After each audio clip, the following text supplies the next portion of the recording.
Hi friends, welcome to my channel. இன்றைக்கி என்ன பார்க்க போகிறோம்னா, நம்ம கீரை பொரியல் எப்படி செய்வதுன்னு பார்க்கலாம். ஃபஸ்ட்டு ஒரு கடாயில் நான் மண் சட்டி இன்றைக்கி எடுத்திருக்கேன். கீரைக்கு தேவையான ஆயில் சேர்த்துக்கோங்க. ஆயில் சூடானதும் ஒரு ஸ்பூன் கடுகு,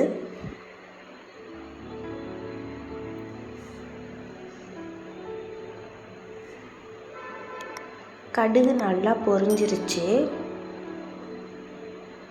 ஒரு காய்ந்த மிளகாய், 4 இலை கருவேப்பிலை, பெரிய வெங்காயம், ஒரு சின்ன பெரிய வெங்காயம்,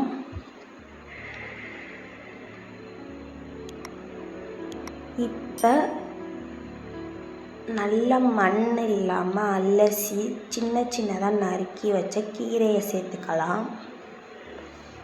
அதோட கொஞ்சமாக தண்ணி சேர்த்துக்கங்க.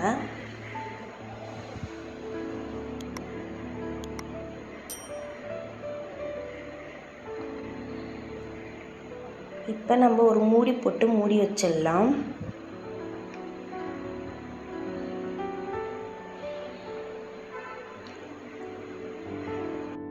பாருங்க, 5 நிமிஷம் ஆவியில் மூடி வச்ச ஆவிலேயே கீரை நல்லா சுருண்டு வந்துருச்சு.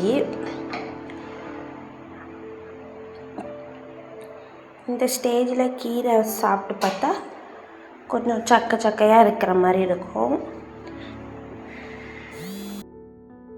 5 நிமிஷம் மூடி வச்சிடலாம். 5 நிமிஷம் ஆயிடுச்சு ஃப்ரெண்ட்ஸ். தண்ணி இல்லாமல் சுத்தமாக கீரை நல்லா வெந்திருக்கு. அதோட 1/2 ஸ்பூன் சால்ட்டு சேர்த்துக்கலாம். சால்ட்டு சேர்த்ததுக்கப்புறம் நல்லா மிக்ஸ் பண்ணிவிடுங்க.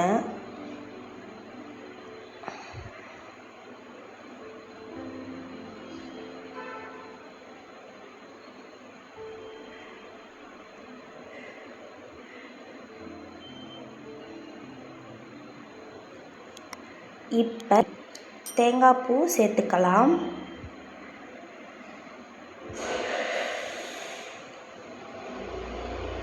ஓகே ஃப்ரெண்ட்ஸ், கீரை பொரியல் ரெடி ஆயிடுச்சு. வாங்க சாப்பிடலாம். ஆனால் கீரை பொரியலுக்கு தேங்காய் தான் போட்டு கீரை பொரியல் செஞ்சு பாருங்கள், செம்ம டேஸ்டியாக இருக்கும். பாருங்கள், பார்க்கவே ரொம்ப கலர்ஃபுல்லாக இருக்குல்ல. ஓகே, நெக்ஸ்ட் வீடியோவில் பார்க்கலாம். பாய்.